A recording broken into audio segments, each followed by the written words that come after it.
Hello, in this video today I will be ranking the films in Phase 2 of the MCU. So coming in last place, we have Thor the Dark World, which I find to be easily one of the most generic, bland, and forgettable films in the MCU.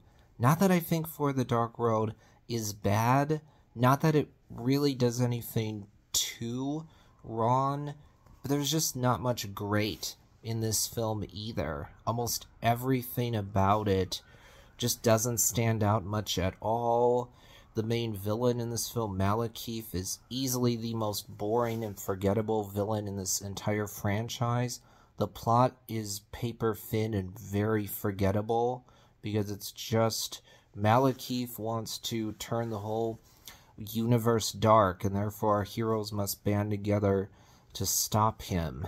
Also, as I talked about with the first film, not a fan of the romance between Jane and Thor, and honestly, it feels like the actress Natalie Portman, it feels like Natalie Portman really phoned in her performance in this film. That does actually make a lot of sense when you realize that she did not want to return for this film. She only reluctantly returned to play the character of Jane Foster. Now, there are good things in this film. Chris Hemsworth and Tom Hiddleston still give great performances. There's some good moments of humor. There is good music in this film, specifically the funeral theme that plays during Frigga's funeral. That angelic choir is really, really good. The final battle is creative in that you have Thor along with Malekith and these dark elves going from realm to realm. I like that, but this is a film that I have not rewatched in a long time, and it's one that I don't have a desire to rewatch. Like Iron Man 2, that's another film I haven't rewatched in a long time, and I have no desire to rewatch it. But moving on now to, let's see, how many films are in this phase? Iron Man 3, Thor the Dark World, Captain America Winter Soldier, Guardians of the Galaxy, Avengers Age of Ultron, Ant-Man. Okay, 6 films. So, coming in number 5 is Avengers Age of Ultron. I mentioned before that this is another film that I find to be very generic and forgettable. It's actually another MCU film that I have not rewatched in a long time. I find the humor of this film to be rather forced. Also, like Iron Man 2, this film suffers from the problem of just being overstuffed, having too much in it. Too many characters, too many plot lines, too many subplots. Also, I'm not a fan of Ultron as a villain, because I think his origin is rushed, and he makes too many quips, he makes too many jokes, and that undermines him as a threatening and intimidating villain. Instead, he comes off more like Tony Stark. And yeah, Tony's the one who created Ultron, but still, I think that they seriously undermined Ultron as a menacing, intimidating villain by just having him make a bunch of jokes. Then when it comes to the third act, it's the same third act as the Avengers. Once again, it's about our heroes fighting off against waves of disposable cannon fodder. Once again, you have another blue beam.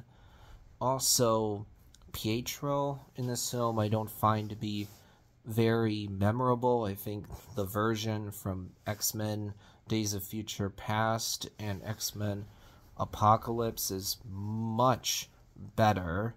Now, there are good things about this film. The party scene, for example, is good. It's nice to see our heroes just having fun with each other. There's some good action scenes in this film. I mean, even the third act is entertaining, even though it's definitely generic.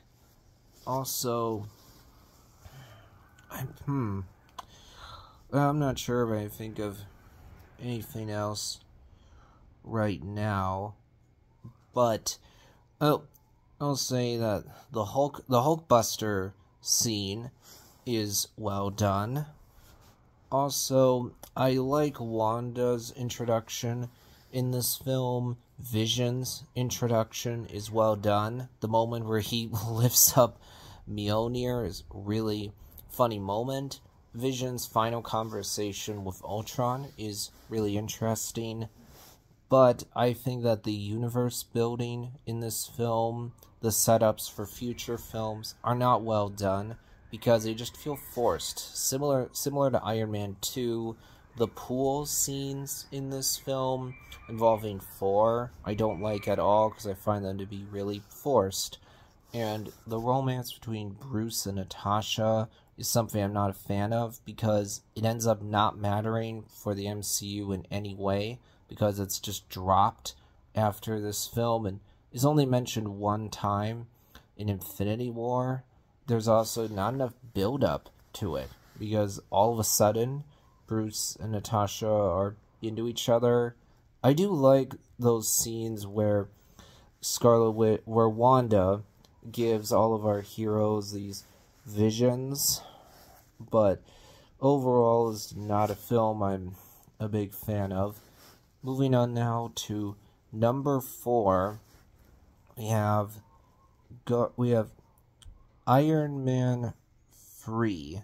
Now, even though I'm placing this film at number 4, similar to The Incredible Hulk, I think this film is also underrated. I think that Robert Downey Jr. once again is great as Tony Stark. Tony's journey in this film is well done. I like how Iron Man 3 deals with the ramifications of what happened in the Avengers. The action scenes are very creative. I love that we get to see Tony being awesome even without his armor. And the main theme, I think is really well composed. Pretty much all the performances are really good. And then when it comes to the Mandarin twist, which is definitely the most polarizing part of this film, without a doubt, I've never had too much of an issue with it. Part of that is because I don't read the comics at all, so I didn't have any kind of emotional connection to the comic book Mandarin, and also I don't mind this film taking that in a different direction. But I will say I'm not a fan of Aldrich Killian as the main villain, because he's yet another example of a nerdy guy who gets burned by our hero and therefore becomes a supervillain. We've seen that several times before. We saw that in Batman Forever with the Riddler. We saw that in The Incredibles with Syndrome. In Amazing Spider-Man 2 with Electro. Then we see it here again with Aldrich Killian. Overall, I just think Aldrich Killian is yet another generic and forgettable MCU villain. But I will say, I think that Shang-Chi and the Legend of the Ten Rings improves this film a lot. When you go back and watch this film now, knowing what's really going on, when you realize that Aldrich Killian clearly knew nothing at all about the actual Mandarin and didn't know anything at all about the actual organization, the Ten Rings. He just stole the name of the Mandarin and the iconography of the Ten Rings for his own purposes. And then this film is better. So I think that this film has been improved in hindsight through Shang-Chi and the Legend of the Ten Rings. I do have my issues with this film, which is why it's at number 4. For example, Tony giving out his home address is just so bafflingly stupid. And then Tony just sitting on his butt and not taking steps to defend his home, I think is inexcusably stupid on Tony's part. All he had to do, literally all he had to do, was say the words House Party Protocol to Jarvis. He could have had all his suits patrolling the house to defend it. And if he had done that, then those suits would have destroyed all 3 of those helicopters in a minute. And his house would have not been destroyed. Also, the way that Tony gets over his PTSD, I'm not a fan of either. Well, his anxiety attacks is actually what he gets over. But during the middle of the film, right before Tony goes to the place where the Mandarin supposedly is, he's talking through the phone with the kid Harley. And Harley says, "You're a mechanic, right? You said so." Tony says, "Yes, I did." Harley says, "Why don't you just build something?" From that moment on, Tony doesn't have any more anxiety attacks. I think that could have been handled better. I do really like the airport scene, but also looking at the franchise as a whole, looking at the bigger picture, this film does feel like the oddball out, because Tony destroying all his suits at the end of this film ends up not mattering at all, because he's just back to being Iron Man again in Age of Ultron. So he's just back to being Iron Man immediately. Pepper getting superpowers through Extremis ends up not mattering at all, because that has not come up in any way after this film. So I have my issues with Iron Man 3, but I've always felt like this movie gets more criticism than it deserves. Moving on now to number 3, we have Guardians of the Galaxy. I have a lot of respect for Marvel Studios and James Gunn for releasing this film, because put yourself in the minds of people before this film came out. When people heard that Marvel is going to be releasing Guardians of the Galaxy, people are like, "What? Who are these characters? I've never heard of the Guardians of the Galaxy."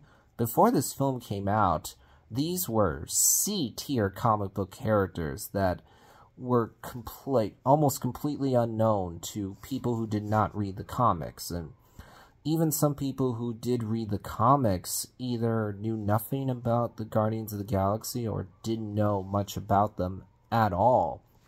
Plus, people heard that this film was going to have a talking tree and a talking raccoon, and they heard that this film was going to be set almost entirely in space, which was unprecedented at the time.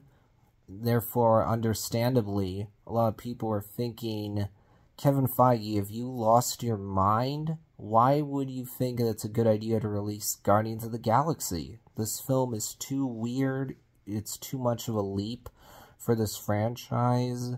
These characters are too obscure to actually work." But then this film did work. There's some really funny moments. The soundtrack for this film is fantastic. The visuals are great. The Guardians are all done very well. But my biggest problem with this film is the plot and the villain. Once again, we have a generic and forgettable MCU villain in the form of Ronan, who's just a one-dimensional, evil for the sake of being evil, mustache-twirling villain who is not memorable in any way. He's just a bland, generic, stock MCU villain. And then the plot is once again paper thin and generic. It's the same plot as the Avengers, for example. Our heroes initially don't like each other, but then they have to band together in order to stop the villain. So I really like Guardians of the Galaxy, but I do think it's held back by the generic plot and villain. Moving on now to number 2, we have Ant-Man. Like with Guardians of the Galaxy, before this film came out, a lot of people were skeptical, because Ant-Man was an obscure comic book character before this film came out. Plus, people, like with Guardians of the Galaxy, thought this character is too dumb to actually work on screen. His name is Ant-Man. That's such a stupid name. People did not think that this movie was going to work at all. But once again, like with Guardians of the Galaxy, this film actually did work. Before this film came out, Ant-Man was just the biggest walking joke of all time. So, people did not think that Ant-Man was going to be a success at all. But it did end up being a success. I think that Scott Lang is a really good character. Michael Douglas, Evangeline Lilly, and Paul Rudd all give great performances. The action scenes in this film are very creative. The main theme is really well composed. I like how the relationship between Scott, Maggie, and Paxton evolves as the film goes on. Because during the party scene in the first act of the film, it's very clear that Paxton and Scott do not like each other at all. Scott does not like the guy that his ex-wife has chosen to marry, and Paxton does not like the guy who is the ex-husband to his wife and Cassie's biological father. Scott doesn't like the guy who's now the stepdad to his daughter. But however, in the third act, after seeing Scott defend them all from Yellow Jacket, Paxton clearly has a change of heart because he actually lets Scott go. And then during one of the last scenes in the film, we see Scott and Paxton reconcile because clearly they realize there's room for both of us in Cassie's life. And then in Ant-Man and the Wasp, we see how this has evolved even further. Because in that film, we can see that Scott has no ill will against Paxton and Maggie. They don't have any ill will against Scott. In fact, they're actually Scott's biggest defenders throughout the whole film. But, like with Guardians of the Galaxy, Ant-Man has a generic MCU villain in the form of Yellow Jacket or Darren Cross, who feels very, very similar to Obadiah Stane or Ironmonger from the first Iron Man film. Similar to Guardians of the Galaxy, the biggest issue I have with this film is the plot and the villain, which both feel quite derivative of the first Iron Man, because here, once again, you have this character who created a company that is now being run by someone else. And you have a villain who creates a more weaponized version of our hero's suit. And then in the end, the hero and villain who have similar powers face off against each other. But I am a really big fan of this film, however. But then moving on to number 1, we have Captain America, the Winter Soldier, which I think is one of the best MCU films. The action scenes are really well done. Not only is the main theme great, but I'm a big fan of the Winter Soldier theme. It's very well composed, chilling, and frankly haunting. Also, the performances here are great. The story is well told. The Hydra twist just changed the franchise as a whole in a big... It changed the direction that the story was heading in a big way. There are some issues I have with this film, like the fact that Nick Fury is presumed to be dead, but then he's not actually dead. That's an example of one of the problems I have with the franchise as a whole, which is that we've so many times seen a character die or at least be presumed dead and then come back. Also, the Zola exposition scene, it gives really important information, but having this guy be in a computer doesn't really fit with the more serious tone that the rest of the film has. But still, this is one of my favorite MCU films. But that'll be it for today. That'll be it for this video.